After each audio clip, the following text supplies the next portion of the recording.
கடந்த 2 வாரமாகவே வட இந்தியாவில் இருக்கக்கூடிய சில முக்கியமான ஊடகங்கள் மோடிக்கு எதிராக செய்திகளை போட ஆரம்பிச்சிருக்காங்க. அதுல குறிப்பாக இந்த பாஜகவாலேயே உருவாக்கப்பட்ட ரிபப்ளிக் டிவி அர்னாப் கோசாமி இவரே நேரடியாக மோடியை விமர்சனம் பண்ணி செய்தி போட வேண்டிய தேவை எங்கிருந்து வருது? ஒட்டுமொத்தமாக இந்திய ஊடகங்கள் இதில் என்ன செய்தி வர வேண்டும் என்பதை முடிவு பண்ணக்கூடிய இடத்தில் யார் இருக்கிறார்கள் அப்படின்னு சுப்பிரமணிய சுவாமி ஒரு ட்வீட் போட்டிருக்கிறாரு. அந்த ட்வீட்ல அவர் குறிப்பிட்டிருக்கக்கூடிய அந்த முக்கிய புள்ளி காணாமல் ஆக்கப்பட்டிருக்கிறார். அந்த முக்கிய புள்ளி காணாமல் ஆக்கப்பட்டதுக்கும் நிர்மலா சீதாராமனுடைய மருமகனுக்கும் ஒரு சில தொடர்புகள் இருப்பதாக பல செய்திகள் வெளிவந்திருக்கு. ஏன் எதுக்காக கடந்த 2-3 வாரங்களாக இந்த ஊடகங்கள் குறிப்பாக அர்னாப் கோசாமி, ரிபப்ளிக் டிவி அடுத்தடுத்து பல செய்திகளை மோடி அரசாங்கத்தை விமர்சிக்க ஆரம்பித்திருக்கிறார். இதற்கு பின்னாடி சுப்பிரமணிய சுவாமி, நிர்மலா சீதாராமன் இவர்களுடைய தொடர்பு என்ன? மோடியை நேரடியாக காலி பண்ணுவதற்கு RSS திட்டமிட்டிருக்கிறதா? இதற்கு நேரடியாக ஊடகங்கள் பயன்படுத்தப்படுகிறதா? இதற்கு பின்னாடி இருக்கக்கூடிய அரசியல் என்ன? வணக்கம், இது தமிழ் குரல்.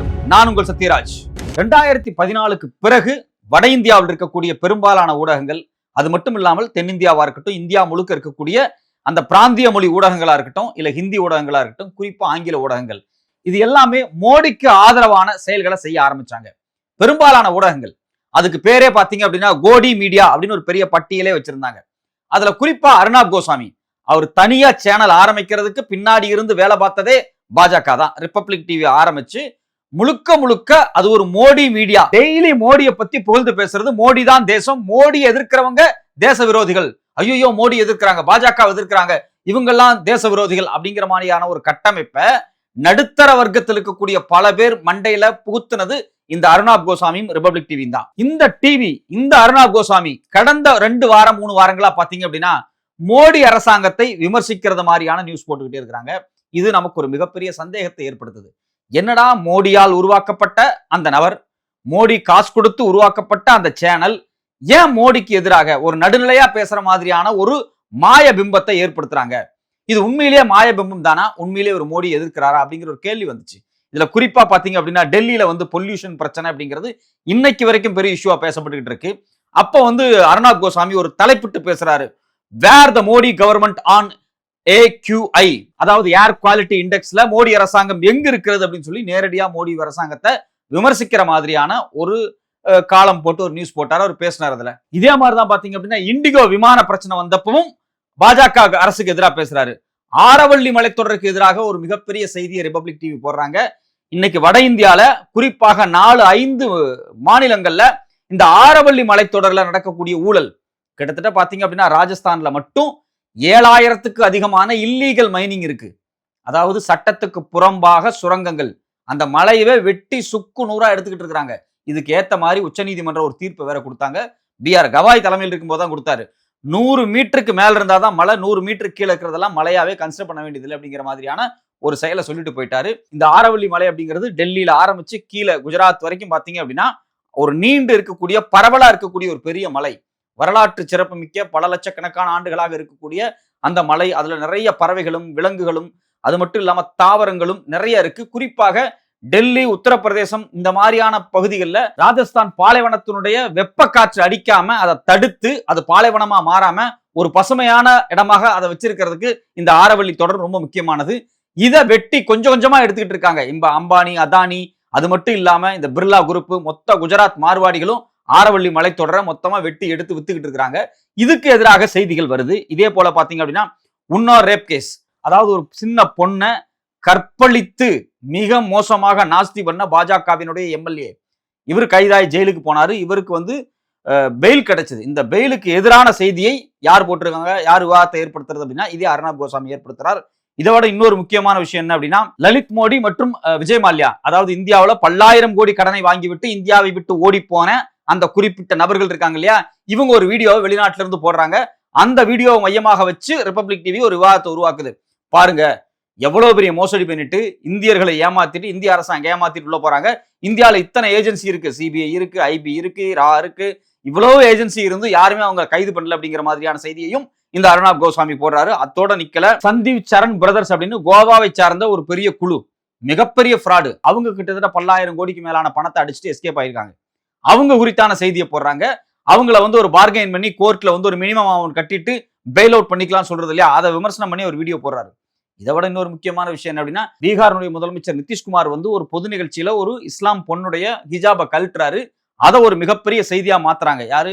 ரிபப்ளிக் டிவியா மாத்துது. Nation shocked, is there a problem with Nitish அப்படிங்கிற மாதிரியான ஒரு பெரிய செய்தியை போட்டு ஹைலைட் பண்றாங்க. இதை விட இன்னொரு முக்கியமான விஷயம், இந்தியாவில் எந்த ஊடகமே பேசாது, ஆபரேஷன் சிந்தூர் பிராமிஸ் ஃபர்காட்டன். அதாவது ஆபரேஷன் சிந்தூர்ல சொன்ன சத்தியங்கள் மறைக்கப்படுதா அப்படிங்கிற மாதிரியான ஒரு விஷயத்தை சொல்றாங்க. அதாவது இந்த ஆபரேஷன் சிந்தூர் நடக்கும்போது பாகிஸ்தானுக்கு ஆதரவாக துருக்கி அரசாங்கம் செயல்பட்டாங்க. அதனால துருக்கிக்கும் இந்தியாவுக்கும் இடையில் இருந்த வான்வழி போக்குவரத்துகள் தற்காலிகமாக தடை செய்யப்பட்டது. ஒரு உறவுலயே ஒரு மிக மோசமான டிப்ளமசியா பாதிக்கப்பட்டுச்சு. ஆனா கடந்த 2 வாரத்துக்கு முன்னாடி பாத்தீங்க அப்படின்னா, துருக்கியினுடைய பூயிங் விமானத்தை இந்த மோடி அரசாங்கம் லீஸுக்கு வாங்கி இருக்கிறாங்க. சோ அப்ப இது எல்லாமே ஒரு தேசத்துக்கு எதிரான செயல் தானே. ஆபரேஷன் சிந்தூர்ல நமக்கு எதிராக இருந்த ஒரு தேசத்திட்ட இருந்து நீங்க இது மாதிரியான உறவுகளை வச்சுக்கிறீங்க அப்படிங்கிற மாதிரி செய்திகளை அர்னாப் கோசாமி வெளியிட்டாரு. சோ அப்ப இது எல்லாத்தையும் ஒட்டுமொத்தமாக எடுத்து வச்சு பார்க்கும்போது, ஏன் வட இந்தியால சில ஊடகங்கள் நேரடியாக மோடியை எதிர்க்க துவங்கி இருக்கிறாங்க அப்படிங்கும் போதுதான் ஒரு மிகப்பெரிய சீக்ரெட்டே வெளியே வருது. த ஒயர் பத்திரிகை, நியூஸ்லாண்ட்ரி பத்திரிகை, த பிரிண்ட், இது மாதிரி முக்கியமான பத்திரிகைகள் ஒருத்தருடைய பேரை வெளியிடுறாங்க. அவர் பேர் ஹிரண் ஜோஷி. இந்த ஹிரண் ஜோஷி தான் பிரதமர் அலுவலகத்தில் இருக்கக்கூடிய ஒட்டுமொத்த ஊடக பிரிவு, சோசியல் மீடியா பிரிவினுடைய மூளை. அதாவது மோடியினுடைய நிழல் மனிதர். மோடியை பத்தி இன்னைக்கு இந்தியா முழுக்க ஊடகங்கள் கட்டி வைத்திருக்கக்கூடிய மிகப்பெரிய பிம்பம் இருக்கு பாத்தீங்களா, அந்த பிம்பத்தை உருவாக்கிய அந்த முக்கியமான நபர் இந்த ஹிரண் ஜோஷி. அடிப்படையில பாத்தீங்க அப்படின்னா, ஒரு சாதாரண ஒரு காலேஜில் ப்ரொஃபஸரா இருந்திருக்கிறாரு. ஒரு நிகழ்ச்சியில ஒரு கோளாறு ஏற்படுது, அதாவது டிஜிட்டல் கிளிட்ஸ் ஆகுது. அந்த நேரத்துல இவர் அதை சரி செய்யறாரு. அப்படி அவர் சரி செய்யறத மோடி குஜராத் சீஃப் மினிஸ்டரா இருக்கும்போது பாக்குறாரு 2008. அந்த நிகழ்ச்சியில மோடியும் கலந்துக்கிறாரு. அங்க பிரச்சனை வருது. அதை உடனே குயிக்கா இவர் சால்வ் பண்றதை பார்த்துட்டு, நல்ல எக்ஸ்பர்ட்டா இருக்காரு, இவர் நம்ம கூட வச்சுக்கோ அப்படின்னு சொல்லி அவரை வந்து நீங்க குஜராத்துக்கு வந்துருங்க, எங்களோடய இருந்துருங்க அப்படின்னு சொல்லி அவர் கூட்டு போய் குஜராத்தில் மோடியினுடைய சோசியல் மீடியா, அது மட்டும் இல்லாம மீடியா, இதுல இவருடைய பிம்பங்கள் குறித்து, செய்திகள் குறித்து வருது இல்லையா, இதை மேனேஜ் பண்றதுக்கான ஒரு முக்கியமான பொறுப்பு அவருக்கு கொடுக்குறாங்க. எக்ஸாக்டா அவருக்கு என்ன பதவி கொடுக்கப்படுது அப்படின்னா, taking charge of his social media and tech strategy. அதாவது டெக் ஸ்ட்ராட்டஜி அப்படிங்கிறது எப்படி இந்தியாவில் இருக்கக்கூடிய இளைஞர்கள் மத்தியில், மக்கள் மத்தியில் மோடி குறித்தான பிம்பத்தை காங்கிரீட்டாக எஸ்டாப்ளிஷ் பண்றது. மோடினாவே வளர்ச்சி, மோடினாவே உலகத்தையே கட்டுப்படுத்தக்கூடியவர், ஒரு பிரம்மாண்டமான பிம்பத்தை எப்படி கட்டுப்படுத்துறது, எப்படி உருவாக்குறது அப்படிங்கிறதுக்காகவே இவரை ஸ்ட்ராட்டஜிக்கலா டெக் ஸ்ட்ராட்டஜி இறக்கி விட்டுருக்காங்க. இவரும் அதை சிறப்பாக செய்தார் அப்படிங்கிறது தான் யதார்த்தமான உண்மை. இவருடைய வேலையே என்னன்னு பாத்தீங்க அப்படின்னா, காலையில் எந்திரிச்ச உடனே டெய்லி மோடி கிட்ட போய் பக்கத்துல உட்காந்து, நேத்து சோசியல் மீடியாவில் இதெல்லாம் வந்திருக்கு, ஒரு வாரமா சோசியல் மீடியாவில் இது டிஸ்கஷன்ல இருக்கு, இந்தியாவில் இருக்கக்கூடிய ஆங்கில ஊடகங்கள்ல இது டிஸ்கஷனா இருக்கு, ஹிந்தி ஊடகங்கள்ல எப்படி இருக்கு, பாஜகவுக்குள்ள இருக்கக்கூடிய மந்திரிகள் யார் யார் எப்படி எப்படி எல்லாம் எழுதிட்டு இருக்காங்க, அவங்கள பத்தி பொது புத்தியில நடுத்தர வர்க்கமா இருக்கிறதும் சோசியல் மீடியா யூஸ் பண்ணக்கூடியவங்க எல்லாம் என்னென்ன ஒப்பீனியன் வைக்கிறாங்க அப்படிங்கிறது குறித்தெல்லாம் டெய்லி அப்டேட் பண்ணக்கூடிய ஒரு நபர். மோடி வெளிநாடு சென்றாலும் அவர் கூடயே செல்லக்கூடிய ஒரு முக்கியமான நபர். வெளிநாடுகளில் வாழக்கூடிய இந்தியர்கள் இருக்காங்க இல்லையா, இவங்களோட அந்த டயாஸ்போரால மோடி குறித்தான ஒரு பெரும் பிம்பத்தை கட்டி எழுப்புவதற்கு மிக முக்கியமாக சோசியல் மீடியாவில் வேலை பார்த்த நபர் இவர் தான். இவரை பொறுத்த வரைக்கும் அப்படின்னு பாத்தீங்க அப்படின்னா, இந்தியாவில் இருக்கக்கூடிய அனைத்து ஊடகங்கள், தமிழ்நாட்டிலே சில ஊடகங்கள் பாத்தீங்க அப்படின்னா, தலைப்பு வைக்கும் போதே மாலை நேர டிபேட்ல மோடிக்கு ஆதரவாக தான் தலைப்பே வைப்பாங்க. மோடியை எதிர்த்து பேசுற மாதிரியான ஒரு தலைப்பு கூட வைக்க மாட்டாங்க. அப்போ என்ன நடக்குது அப்படின்னா, இந்தியாவில் ரீஜனல் லாங்குவேஜ், இப்ப தமிழ் மாதிரியான நம்மளுடைய பிராந்திய மொழி இருக்கு இல்லையா, நம்ம தாய்மொழியில் இருக்கக்கூடிய ஊடகமா இருக்கட்டும், இல்லை ஆங்கில ஊடகங்களா இருக்கட்டும், வடமாநிலத்தில் இருக்கக்கூடிய ஹிந்தி ஊடகங்களா இருக்கட்டும், இல்ல அங்க இருக்கக்கூடிய பிராந்திய மொழி ஊடகங்களா இருக்கட்டும், இதில் நடக்கக்கூடிய அந்த மாலை நேர டிபேட் இருக்கு பாத்தீங்களா, மோடி அரசாங்கம் பற்றியான விவாதங்கள், அந்த விவாத நிகழ்ச்சியில் யார் யார் பங்கெடுத்துக்க வேண்டும், என்ன தலைப்பில் விவாதங்கள் நடத்தப்பட வேண்டும், அந்த விவாதத்தில் மோடி அரசாங்கம் குறித்து என்ன மாதிரியான பிம்பங்கள் கட்டி எழுப்பப்பட வேண்டும் அப்படிங்கிறது குறித்து ஒரு ஆர்டர், ஸ்ட்ரிக்டான ஆர்டரை எல்லா ஊடகத்துக்கும் பாஸ் பண்ணி, அந்த ஊடகத்தினுடைய ஆங்கர்ஸ்ல இருந்து எடிட்டர்ஸ் வரைக்கும் தன்னுடைய கட்டுப்பாட்டில் வச்சிருந்தவர் தான் இந்த ஹிரண் ஜோஷி. இதுல குறிப்பா நம்ம கவனிக்க வேண்டிய விஷயம் என்ன அப்படின்னா, ஒரு காலத்துல NDTV எல்லாம் வந்து மோடியை விமர்சனம் பண்ணி பேசினாங்க. உடனே இந்த ஹிரண் ஜோஷி என்ன பண்றாரு அப்படின்னா, NDTVயா, அதில் இருக்கக்கூடிய எடிட்டர்ஸை, ஆங்கர்ஸை மாத்தினாலும் அந்த டிவி நம்ம கட்டுப்பாட்டுக்கு வரமாட்டேங்குதுன்னு சொல்லி அதானிட்ட வச்சு அந்த மொத்த NDTVயுமே வாங்கிட்டாங்க. இதே மாதிரி குவிண்ட் பத்திரிகை பாஜகவை விமர்சனம் பண்ணி நிறைய கட்டுரை போட்டிருக்காங்க, RSS விமர்சனம் பண்ணி நிறைய கட்டுரை போட்டாங்க. உடனே என்ன பண்றாங்க, அந்த குவிண்ட் மொத்த ஊடகமே விலைக்கு வாங்கிருது. யாரு? அதானி வாங்குறாரு. இதே மாதிரி அம்பானி நியூஸ் 18 சேனல் விலைக்கு வாங்குறாரு. சோ அப்ப எந்தெந்த ஊடகம் எல்லாம் தன் கட்டுப்பாட்டுக்கு வராம இருக்குதோ அந்த ஊடகத்தை உடனே விலைக்கு வாங்கிறது. விலைக்கு வாங்க முடியாத ஊடகங்கள் மோடிக்கு எதிராக செயல்பட்டால் அவங்க மேல வழக்கு போடுறது. த ஒயர் மாதிரி, அது மட்டும் இல்லாம த பிரிண்ட், ஸ்க்ரோல், இது மாதிரியான முக்கியமான ஊடகங்கள், மோடியை விமர்சனம் பண்ணக்கூடிய ஊடகங்கள் இருக்கு பாத்தீங்களா, கேரளால சில சேட்டலைட் சேனல்ஸ், இவங்களை முடக்கிறது. அது மட்டும் இல்லாம இந்த சேனல் வெளிநாடுகள்ல இருந்து பணம் வாங்குறாங்கன்னு சொல்லி ஒரு அவதூறை பரப்புறது, இல்ல மொத்தமா கைது பண்றது, வழக்கு போடுறது, இது மாதிரியான வேலைகள். சோ கிரண் ஜோஷியை பொறுத்த வரைக்கும் ரெண்டே அப்ரோச் தான். ஒன்னு ரிவார்டு இல்ல பனிஷ்மெண்ட். என் பேச்ச கேட்டா உனக்கு ரிவார்டு, உனக்கு என்ன வேணாலும் தர்றோம், பணம் காசு பதவி என்ன வேணாலும் தர்றோம். என் பேச்ச கேட்கலையா உனக்கு பனிஷ்மெண்ட். இந்த அப்ரோச்ல தான் இந்த கிரண் ஜோஷி இந்தியாவில் இருக்கக்கூடிய மீடியாக்களை தன் கட்டுப்பாட்டில் வைத்திருந்தார். இந்த கிரண் ஜோஷி கடந்த நவம்பர் மாதம் 2வது வாரத்திலிருந்து மாயமாயிருக்கிறார். மோடியின் நிழலாக செயல்பட்டவர், மோடி கூடையே இருந்தவர், அர்னாப் கோசாமிக்கு எல்லா செய்திகளையும் அனுப்பக்கூடியவர். அர்னாப் கோசாமி எப்படி ரிபப்ளிக் டிவி தன்னுடைய விவாதத்தை நடத்த வேண்டும், செய்தியை போட வேண்டும்ங்கிறதெல்லாமே மேக்கப் பண்ணி உருவாக்கக்கூடிய அந்த நபர் கடந்த நவம்பர் 2வது வாரத்தில் காணாமல் போனதுக்கு பிறகு வட இந்தியாவில் இருக்கக்கூடிய ஊடகங்கள் ஒன்றொன்றாக மோடிக்கு எதிராக திரும்புகின்றனவா? குறிப்பாக அர்னாப் கோசாமியினுடைய ரிபப்ளிக் டிவி மோடி அரசாங்கத்தை விமர்சிக்கிறதுக்கும் இந்த கிரண் ஜோஷி காணாமல் போனதுக்குமான ஏதோ ஒரு பெரிய தொடர்பு இருக்கு அப்படிங்கிறாங்க. இந்த கிரண் ஜோஷி அப்படிங்கிற மனிதர் யாருக்குமே தெரியாம ரொம்ப ரகசியமா செயல்பட்டவர். இவர் குறித்து அருண் ஷோரி 2017 எச்சரிக்கிறார். பிரதமர் அலுவலகத்தில் ஒருத்தர் உட்கார்ந்து இருக்கிறார், ஒட்டுமொத்தமாக பிரதமருடைய எல்லா வேலைகளையும், அதாவது சோசியல் மீடியா பப்ளிசிட்டி வேலைகளையும் அவர்தான் செய்கிறார். அவருடைய பேர் கிரண் ஜோஷி அப்படின்னு 2017 இதே பாஜக அரசாங்கம், வாஜ்பாய் பிரதமராக இருந்த காலகட்டத்தில் அவருடன் அமைச்சர் பதவி, அவருடன் கேபினெட் அமைச்சராக இருந்த அருண் ஜோஷி அதை சொல்லுகிறார். அதுக்கு பிறகு பாத்தீங்க அப்படின்னா 2017 ஹிந்துஸ்தான் டைம்ஸ் எடிட்டருக்கு போன ஒரு மெயில் மூலியமாக ஃப்ரண்ட்லைன் பத்திரிகை அண்டர் க்ளோஸ் வாட்ச் அப்படிங்கக்கூடிய தலைப்பிட்ட கட்டுரையில இந்த கிரண் ஜோஷி பத்தி சொல்றாங்க. இது மட்டும் இல்லாம ஆத்மியினுடைய தலைவர், அதே போல டெல்லியினுடைய முதலமைச்சராக இருந்த இந்த கெஜ்ரிவால் தெளிவா ஒரு விஷயத்தை என்ன சொல்றாரு அப்படின்னா, Joshi sent abusive message to media house and want news channels owners and editors not to coverage to his Aadmi party. Aadmi party குறித்து எந்த நியூஸுமே போடக்கூடாது அப்படின்னு சொல்லி இந்த கிரண் ஜோஷி எடிட்டர்ஸ், அதாவது ஊடகங்களுடைய தலைமை பொறுப்பில் இருக்கவங்களுக்கு செய்தி அனுப்பிச்சிருக்கிறாரு அப்படின்னு சொல்லி ஒரு மாநிலத்தினுடைய முதலமைச்சரே சொல்றார். இதை விட இன்னொரு முக்கியமான விஷயம் என்ன அப்படின்னா, சுப்பிரமணிய சுவாமி ஒரு ட்வீட் போடுறாரு. அந்த ட்வீட்ல அவர் ரொம்ப ரொம்ப ரொம்ப தெளிவா சொல்றாரு, the gagging of Indian media by Modi through his underling Kiran Joshi of PMO almost made the media complicit like Pavlov's talk.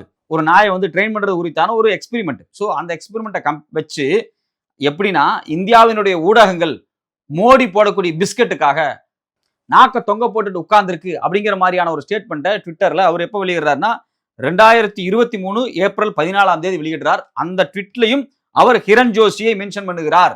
அந்த கிரண் ஜோஷி குறித்து இன்னொரு ட்வீட் எப்போ வருதுன்னா, நவம்பர் 20, 2024 ஒரு மிக முக்கியமான பத்திரிகையாளர் ஒரு புகைப்படத்தை வெளியிடுறார். அந்த புகைப்படத்துல தான் இந்தியாவுக்கு முதலாக கிரண் ஜோஷி பத்தி தெரிய வருது.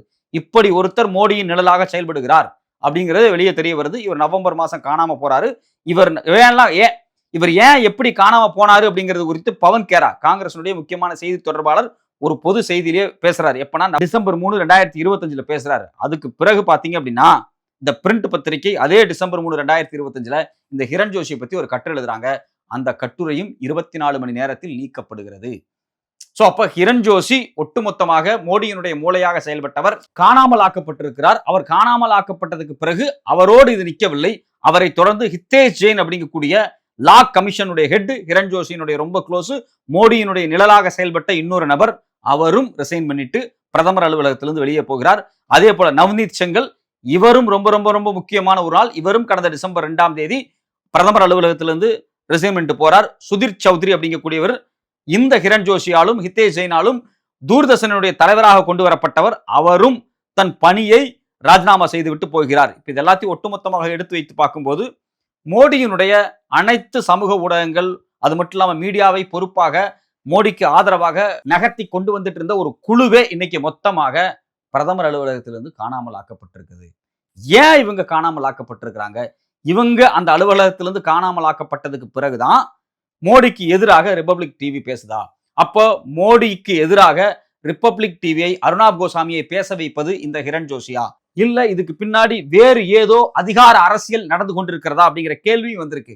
இதுல குறிப்பா அந்த கேள்வி ஏன் வருது அப்படின்னா, நிர்மலா சீதாராமனுடைய மருமகன் பிரத்திக் தோஷி அப்படிங்கிறவர் பிரதமர் அலுவலகத்தில் இருக்காரு. அந்த ரிசர்ச் அண்ட் ஸ்ட்ராட்டஜியில அவரு ஒரு முக்கியமான ஒரு நபர். சோ இவருக்கும் நேரடியாக கிரண் ஜோஷிக்கும் இடையில் பல முரண்பாடுகள் ஓடிக்கொண்டிருக்கிறது. அந்த முரண்பாடை மையமாக வைத்து நிர்மலா சீதாராமனால் களையெடுக்கப்பட்டவரா அப்படிங்கிற கேள்வி எல்லாமே வந்திருக்கு. எப்படி எதுவோ, ஆனால் மோடியை சுத்தி இருக்கக்கூடிய ஊடக பிரிவு காணாமல் ஆக்கப்பட்டிருக்குது. அவங்க காணாமல் ஆக்கப்பட்டதுக்கு பிறகு நிறைய செய்திகள் மோடிக்கு எதிராக, பாஜகவுக்கு எதிராக வட இந்திய ஊடகங்களில் பேச ஆரம்பித்திருக்கிறார்கள். இதற்கு பின்னாடி என்ன அஜெண்டா நடந்து கொண்டிருக்கிறது அப்படிங்கிறது இந்த கிரண் ஜோஷியை கண்டுபிடித்தால் மட்டும்தான் தெரியும். அதுவரையில் ஏன் இந்த ஊடகங்கள் இப்படி செயல்படுகிறார்கள், நிர்மலா சீதாராமனுக்கும் இவர்களுக்கும் என்ன தொடர்பு, சுப்பிரமணிய சாமி எதற்காக இந்த ட்வீட் போட்டார் அப்படிங்கக்கூடிய பல விஷயங்களுக்கு பதில் இல்லாமல் வெறும் கேள்வியாக மட்டுமே நின்று கொண்டிருக்கிறது. பொறுத்திருந்து பார்ப்போம் இதற்கு ஏதாவது விடை கிடைக்கிறதா என்று.